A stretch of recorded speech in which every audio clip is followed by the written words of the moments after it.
Hollywood portray war accurately, in your opinion? If not, what are your concerns?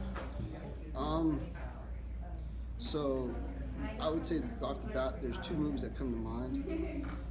One of them has to do with detainee ops, and it was Guantanamo Bay. It was about Guantanamo Bay, which is where I served. I served in Guantanamo Bay in Cuba, and they did that pretty well. They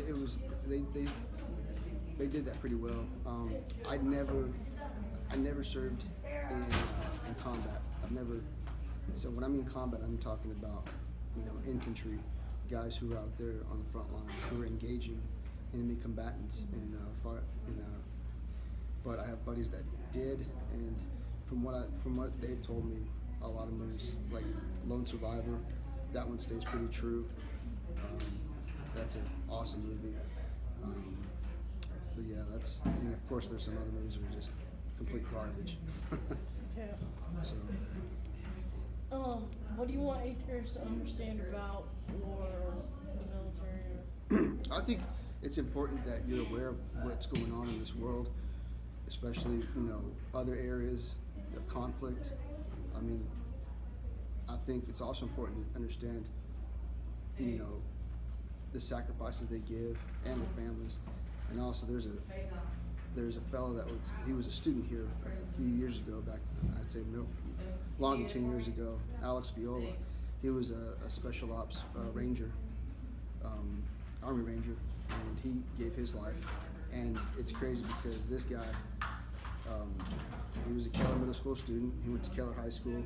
He was just like all of y'all, just grew up in the same areas y'all grew up in, went to the same restaurants, same stores, probably like the same kind of sports. And it's important to know that just because you're in 8th grade, you have an awareness, but you can also have an impact.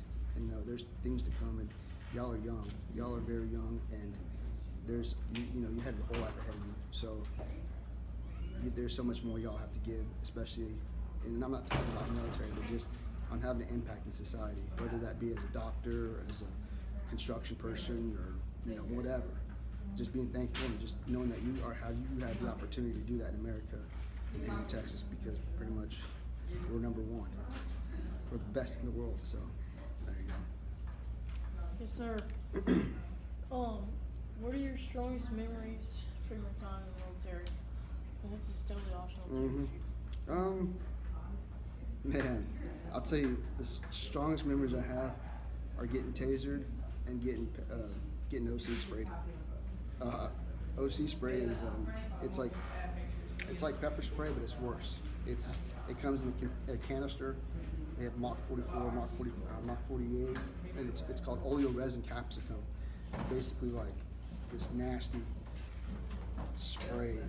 We call it devil's piss because it feels like I would imagine that's what devil's piss feels like. And they spray it in your eyes and right there across.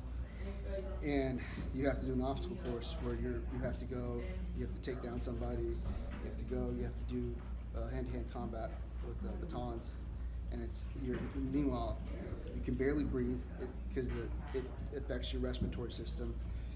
It feels like you're sucking wind through a coffee stirrer, those little tiny straws, and it's just like this intense pain. It feels like your eyes are like acid's being poured on your eyes.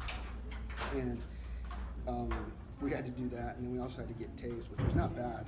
It was intensely painful for a few seconds. It felt like you were being burned from the inside out, but it was gone. But I remember those because they obviously were pretty crazy. They were pretty. I mean, now looking back, I would do it again. But we had to do that because whenever you carry non-lethal weapons such as OC spray and a taser, you have to understand what it's like to go through that, because when you're using that type of force, just like police officers, you need to know what it's like to feel that, because it gives you a certain degree of respect when you use it on another person. And then another thing I loved about the military were I love guns. I really love guns. So I know it's cliche, but I love doing tactical courses. We got to do some with those with the M9s, which is just it's a military issue. M9 Beretta. Then we carried a M500, which is a Mossberg 12-gauge shotgun. Those we used non-lethal rounds. The M9 we carried lethal rounds. The other ones we didn't. We carried. They're called point control and crowd control rounds. But we got to do, you know, tactical courses where you got targets that are moving. You're moving. You're you're having to do that. That's fun. That's awesome. I still like to do that. So it's pretty cool. Yes, sir. What lessons did you learn from this time in your life?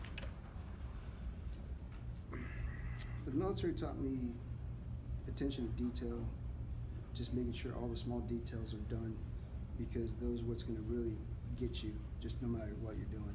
Attention to detail, accountability. If you mess up, you mess up. Take ownership of it. There's nothing worse than messing up and just trying to,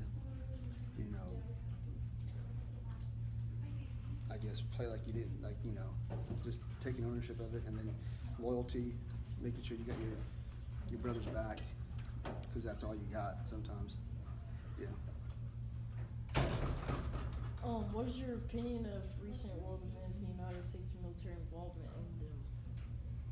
Well, I'll tell you this much. I'm a huge supporter of America. I'm a huge supporter of our administration. I'm a very big supporter of Donald Trump. I voted for him. I think we're in a good position right now because he's got our best interests as far as military and intervention in mind, and I feel like, right now it's crazy times because we got Iran, North Korea, you got other hot spots as far as, Russia might be flaring up, but you still have those threats out there in the Middle East with ISIS. I mean, that's the biggest one, obviously. Me, I could be paranoid all day, but sometimes you just gotta live your life.